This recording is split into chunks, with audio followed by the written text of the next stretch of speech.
Hi guys, so I'm going to be doing an in-depth walkthrough of how Baddest of Them All by Interplanetary Criminal and Eliza Rose was made. This is by far my favourite track of the year, and I would highly recommend anyone to listen to Interplanetary Criminal's track, In My Arms. Here is a preview of what we're making.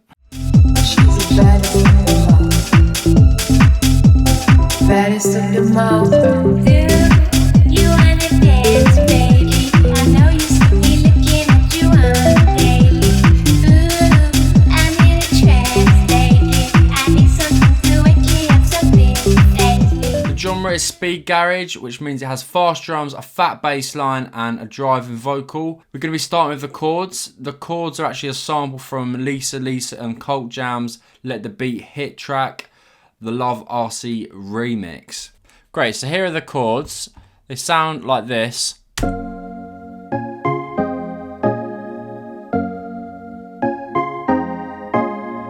And they are a sample from Let the Beat Hit by Lisa. So what he has done to them is take the top off. So made them look darker, taken all the high end off. He's then pitched it down by one semitone. If you hear the original, I can't hear it in that bit. He's then added a reverb, made it a bit dirtier, and then sidechained it to the kick.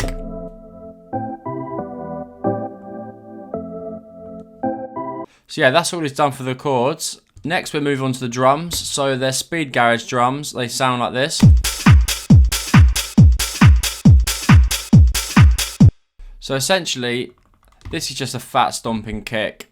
You could use any kick for this. We've then got the drum group with nothing on it apart from an auto filter, and that's coming in just before the drops.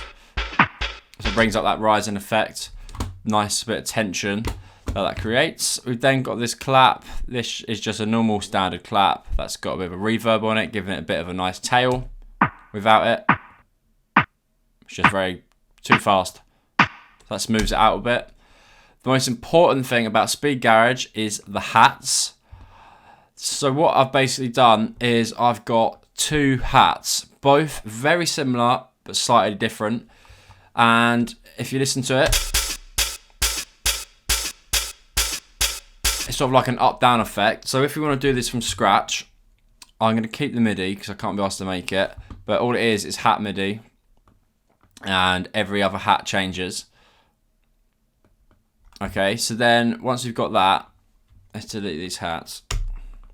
There's two different ways. You can get two different hats that sound similar, or you can get a normal hat, or the same hat. So let's find an open hat.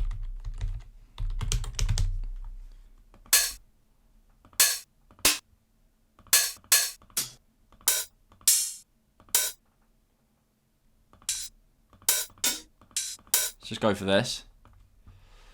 We can put it in twice, and then on one of the hats we can change this so it's hitting a bit later, so it's going to cause this effect if you listen.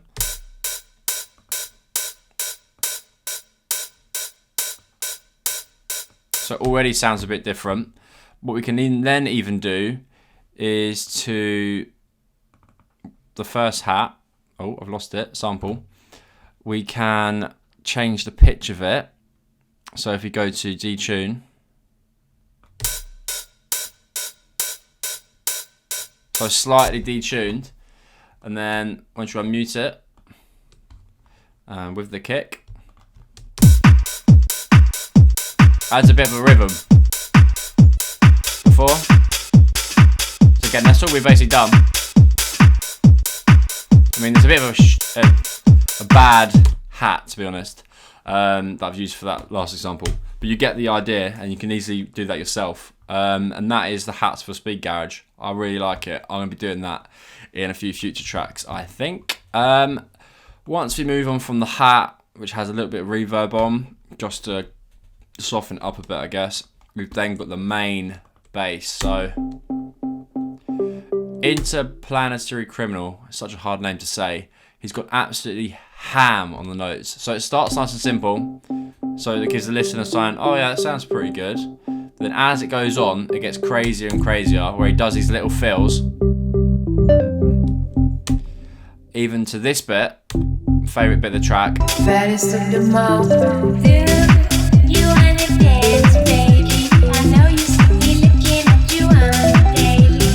Ooh, I'm in a trap. So if you look here, he goes crazy. So he sticks with the main bass notes, but then he adds like these random notes. So that would be it normally, but then he's like, oh, how can I add some extra pizzazz to it? So he adds in these stray notes as well as these fills. So all it's doing is climbing up the scale.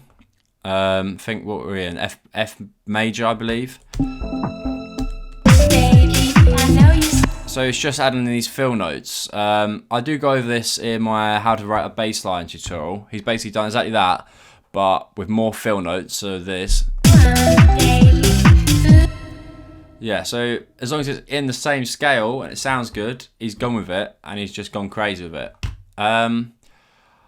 Yeah, really like that. I've done that on a track a year ago, but I never released it. Yeah, it's fun. It's sort of, what style does that come from? I think jazz, perhaps. I might be making that up. As we even then go later in the track, he does it even again. And in this bit here, where I will now show you this auto filter. So if you listen to this part of the track in the second drop. You wanna dance, baby? I know you see.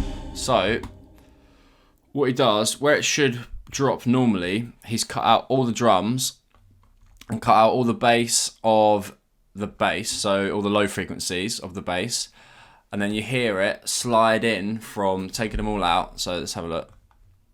So they're all out, and then as it comes in, slides down, and where the drums kick in, so does the rest of the bass. So it gives that really cool sort of the opposite of a riser effect.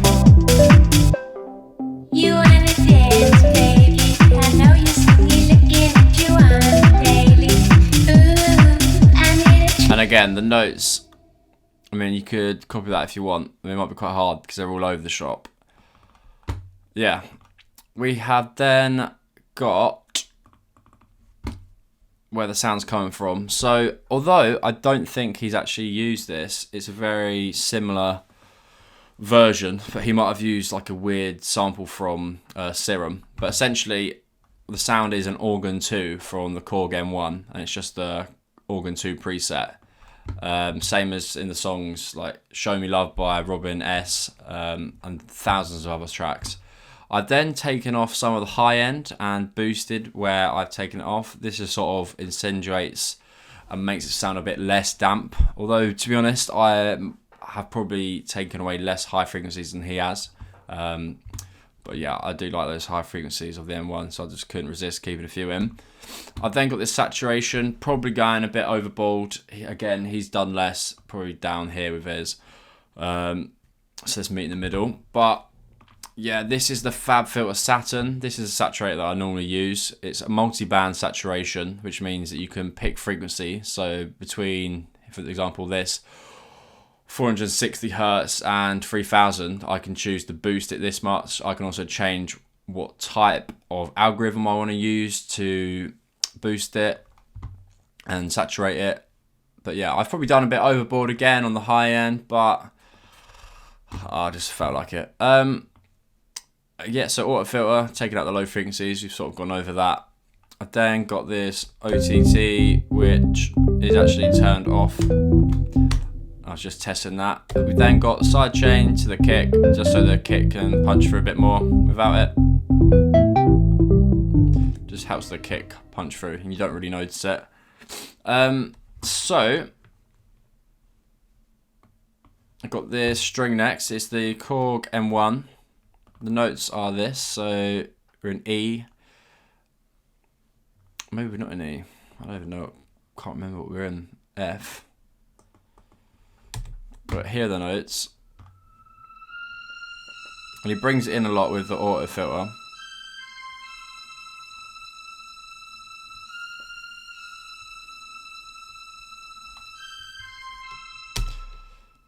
So all we've done for that is the M1 and the preset, which is one of the best presets on here, the strings. And it sounds very similar to what he's used, to be honest. Might even be the same. I feel like he's definitely used the Korg M1 for his strings. But yeah, they are very nice strings. Normally a string as well sort of sticks to the same, but as it's changing notes, it has a really nice effect. We've then got this, which is just a copy of that. We've then got this Rhodes, which I was originally doing before I decided just to use the original sample that he's used. I was basically trying to make the chords so they sound like this. So I was quite unhappy with it. But essentially, these are the chords. So if you want to copy that, you can. But yeah, again, he just used a sample. I mean, I tried really hard with this. I used like an electric Rhodes preset. I mean, it sounds pretty similar, but it just wasn't quite exactly the same. It sounded a bit cheesier, this.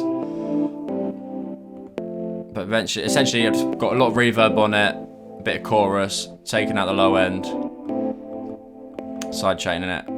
Dance, baby. I know you see me looking at you all day. If I change it, I'm in a trance lately. yeah, it's just a bit cheesier. Whereas this other one, because it's been pitched down, it has a lot more character to it. So, yeah. We've then got this, which just is the notes, which are sitting below the Rhodes. Again, I was pairing them together, it still wasn't quite working out.